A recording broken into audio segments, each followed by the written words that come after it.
Hi ladies, it's Shelly here. It is Saturday afternoon here and we are having a very cold day in the Texas Panhandle. I hope that wherever you are safe and warm. We were supposed to have some really yucky weather come in.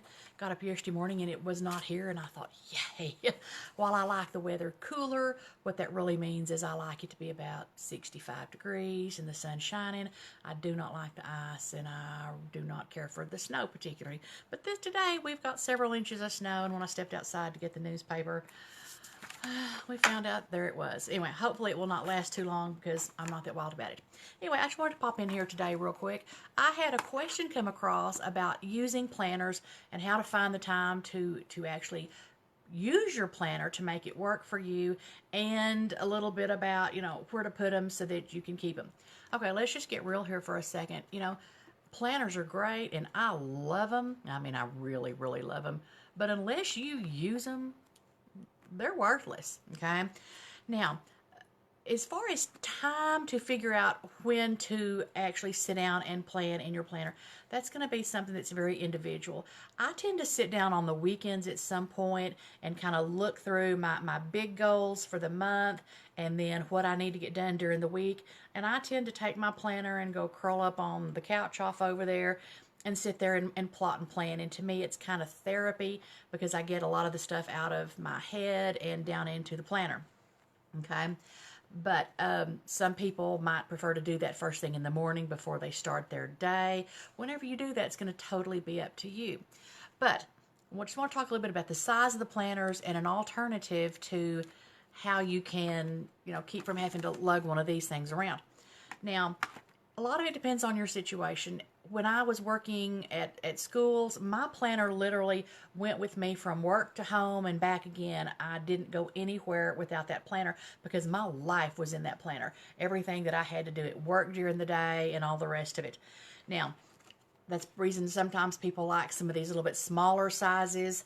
I use this bigger size planner because I just do, but I wouldn't tote this thing anywhere, especially in the house.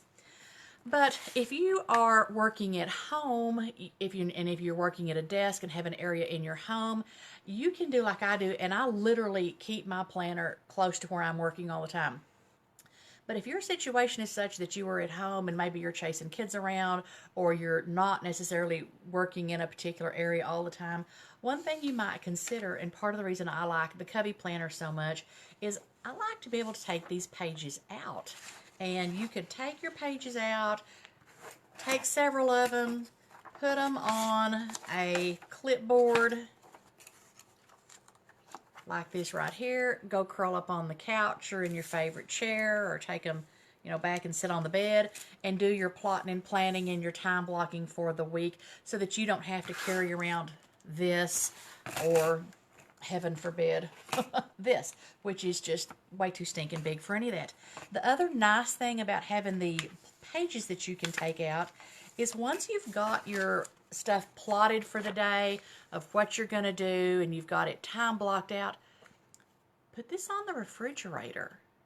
Put a magnet or a clip or something on the refrigerator, and if you're in and out of the kitchen all day, that way you can check it periodically to check off and make sure that, oh yeah, I needed to get the towels washed today, or oh yeah, today's the day I was going to make, banana bread for my kids who are coming in, or today's the day I needed to get cookies made or go to the grocery store, whatever it is.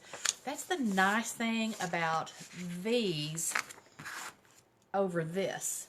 I don't see where you could really take something like this and plop it up on the fridge. Now, something that you could do with a planner like this is those cookbook stands, that stand up, and you take your cookbook and prop it up where you can see it. You could take something like this, put it on your kitchen counter, and that way you'd have it there where you could flip back and forth from your monthly view to your weekly view to see what you need to do.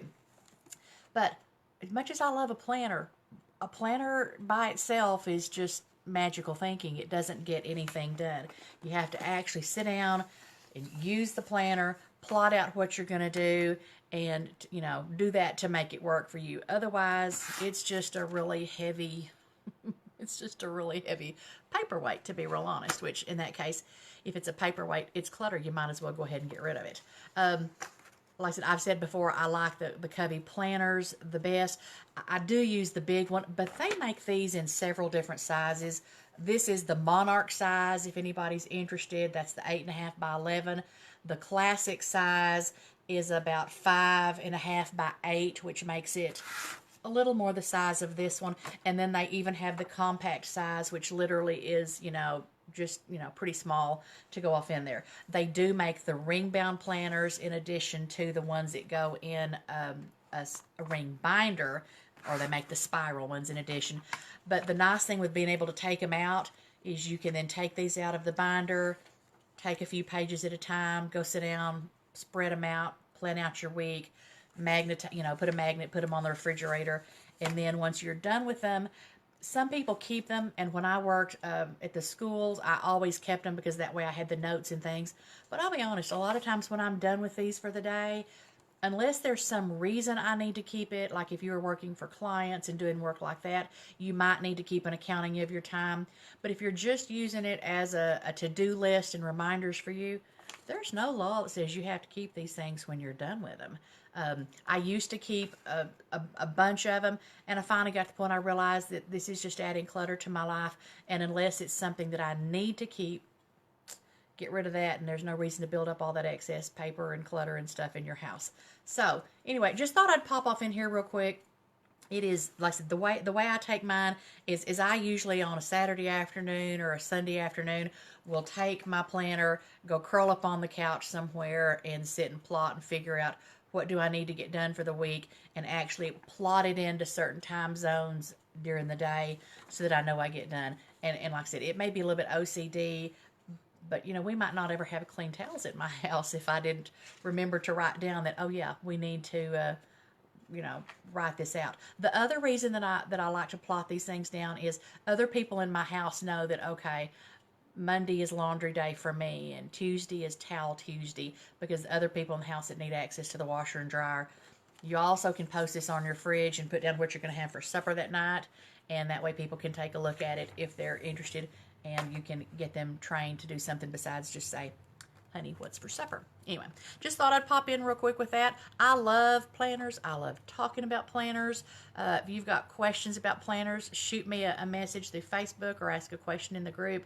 Like I said, my husband, he's always teased me that I can't go to the bathroom without my planner. And I can, but who wants to? Anyway, I'll talk to you later. Have a great afternoon, ladies.